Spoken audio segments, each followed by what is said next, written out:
Hello everyone, welcome back to my channel anime lovers UK पे। Friend, इस चैनल पे न्यू है तो प्लीज़ यार लाइक करें, अपना पूरा सपोर्ट दिखाए। तो आज हम एक्सप्लेन करेंगे the unluckily union a coming soon billionaire का चैप्टर 3।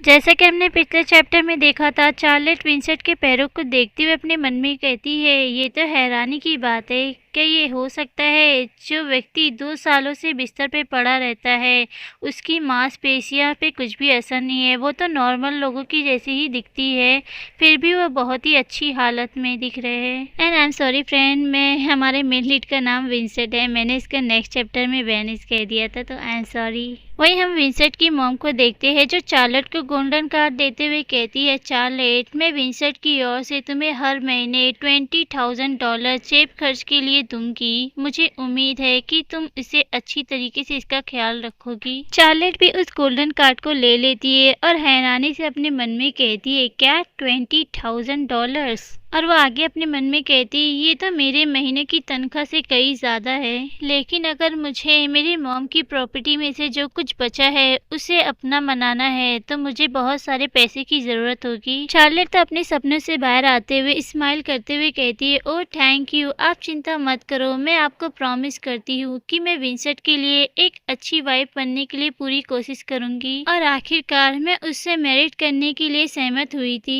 चार्लेट की बातें सुन के तो विंसेंट की मॉम उसे हैरानी से देखने लगती है। चार्लेट तभी अपने मन ही मन कहती है, जरूर, इतना अच्छा चांस पाने के बाद कम से कम मैं ये तो कर ही सकती हूँ। विंसेंट की मॉम स्माइल करते हुए कहती है, ओह ये तो कहना आसान है लेकिन करना काफी ज्यादा मुश्किल।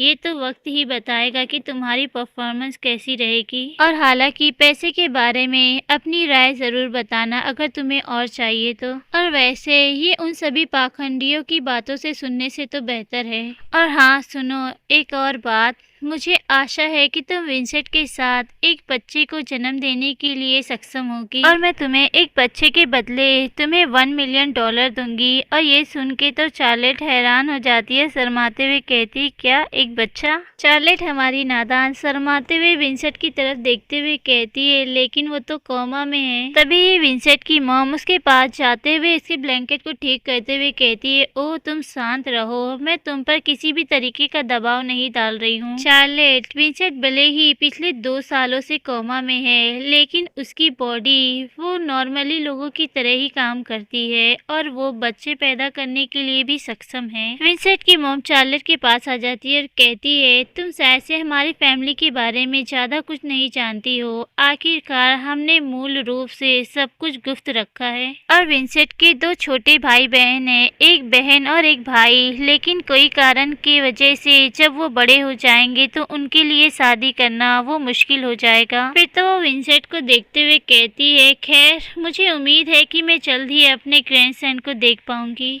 जब तक विंसेंट की बॉडी नॉर्मल लोगों की तरह काम कर रही है तब तक तुम दोनों को कुछ बच्चा पैदा करने की कोशिश करनी चाहिए। और कौन जानता है कि फ्यूचर में इसमें कोई बदलाव आएगा या नहीं। तभी ही अचानक से विंसेंट की मॉम चार्लेट को घूरते हुए कहती है, क्या तुम्हें बहुत ही ज्यादा एटीट्यूड नहीं है? ना ही तुम्हारे पास कोई है, ना ही तुम्हारा कोई साथ देता है, लेकिन मुझे अपनी दूसरे की वाइफों की तरह ऊपर होने की जरूरत नहीं है। और जब तक कि तुम विंसेंट के बच्चे को जन्म देने में सक्षम हो, मैं वादा करती हूँ कि मैं तुम्हें किसी भी नुकसान से बचाऊंगी। हालांकि अगर तुम्हारे मन में कोई भी गलत इरादा है तो तुम समझ लेना, मैं तुम्हें कभी माफ नहीं करूंगी। तभी हमारी चार्लेट एक जेंटल स्माइल के साथ कहती है, आप चिंता मत करो, मैं ऐसा कभी नहीं करूंगी और मैं आपसे प्रॉमिस करती हूँ कि मैं विंसेंट के लिए एक अच्छी वाइफ बनूंगी। और इसके अलावा न सिर्फ हमारा बच्चा इस फैमिली को दोबारा बिजनेस में आगे ले जाएगा और आप उनका बहुत ही अच्छी तरीके से ख्याल भी रखेगी, इसलिए मुझे पता है कि हम अच्छे हाथों में हैं। और इन सब के अलावा मुझे हर महीने एक अच्छा इनाम भी मिलता है, तो ये मेरे लिए बिल्कुल भी बुरा इंतजाम नहीं है, ये तो मेरे लिए बहुत ही अच्छी बात है।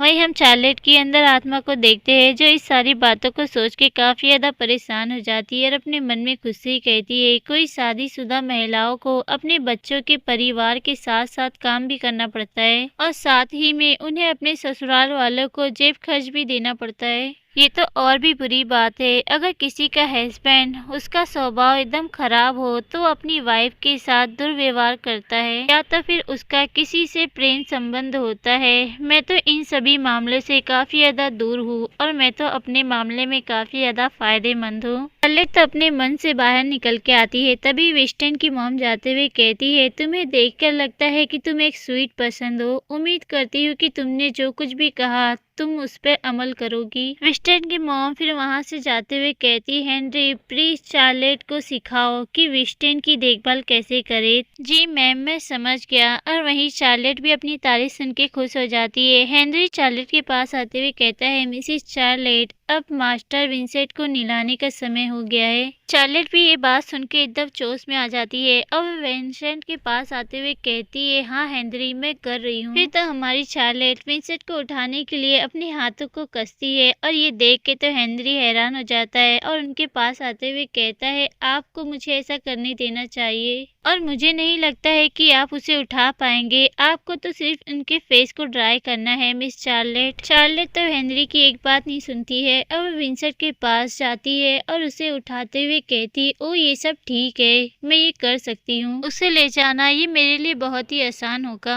हेनरी तो शार्लेट को वापस रोकते हुए कहता है, मिसिस शार्लेट मुझे सच में नहीं लगता है कि आप उन्हें उठा सकती है। आखिरकार मास्टर विंसेंट 189 सेंटीमीटर लंबे हैं। लेकिन हमारी शार्लेट वो तो एक बात नहीं सुनती है और विंसेंट को कैरी कर लेती है और ये देख के हेनरी भी हैरान होते हुए कहता है, ओह वाह आप तो सचमुच बहुत ही ज्यादा स्ट्रॉन्ग है। शार्लेट तभी हेनरी को बताती है, मैं अपनी जॉब पर कार्गो को माल देने का काम करती थी, इसलिए जितना मैं दिखती हूँ उससे मैं कई ज्यादा स्ट्रॉन्ग हूँ। शार्लेट भी फिर अपना काम करना स्टार्ट कर देती है। वो विंस्टन को ले जाके बाथटब में बैठा देती है। शार्लेट भी फिर विंस्टन के पास आके बैठ जाती है और कहती है, हेनरी क्या मैं अब विंस्टन को निलाना शुरू कर दूं? हेनरी हंसते हुए बोला, हाँ हाँ जरूर आप इन्हें निलाना शुरू कीजिए। मैं अभी बाहर जा रहा हूँ, लेकिन अगर आपको कुछ भी चाहिए तो प्लीज आप मुझे बुला लीजिएगा। शार्लेट बोली, हाँ ठीक है ओके अब तुम जा सकते हो। और वहीं हम विंसेंट को देखते हैं जो इन दोनों की बातें सुन के तो उसे गुस्सा ही आ रहा होता है। फिर हम शार्लेट को देखते हैं जो हेनरी के वहां से चले जाने के बाद वो बढ़ती है विंसेंट के कपड़ों की तरफ और उसके कपड़ों को देखते हुए अपने मन ही मन कहती है, मुझे शायद से पहले उसके गीले कपड़े उतारने चाहिए। लेकिन शार्लेट तो अपने हाथों को पीछे कर लेती है और अपने चेहरे को ढकते हुए कहती है, ओ ये कितनी शर्म की बात है। और वो अपने मन में कहती है, मुझे पता है कि मैंने इसके लिए खुद को तैयार कर लिया था, लेकिन फिर भी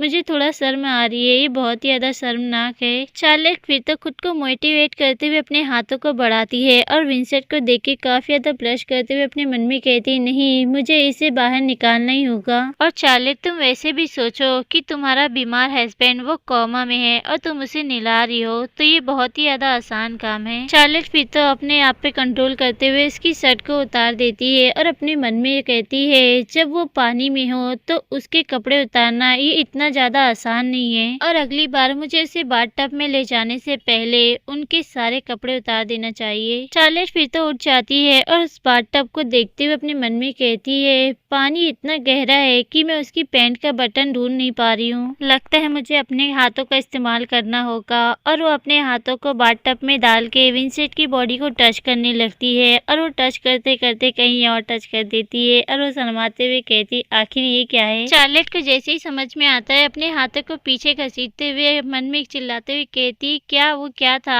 आखिर मैं गलती से उसे कैसे छू सकती हूँ। वही हम विंस्टन को भी देखते हैं जिसके की फेस का इंप्रेशन चेंज हो रहा होता है और शार्लेट उसे देख के और भी ज्यादा ब्लश करने लगती है। तो फ्रेंड ये चैप्टर यहीं खत्म होता है। इसका नेक्स्ट चैप्टर काफी ज्यादा अमेजिंग होने वाला है जिसमें हमें विंसेंट के बारे में पता चलेगा, क्या वो किसी तरीके का नाटक कर रहा है बीमार होने का या फिर वो सही है। इसके आगे के जानने के लिए हमें कमेंट करें, लाइक करें, सब्सक्राइब करें। Take care and bye bye friend.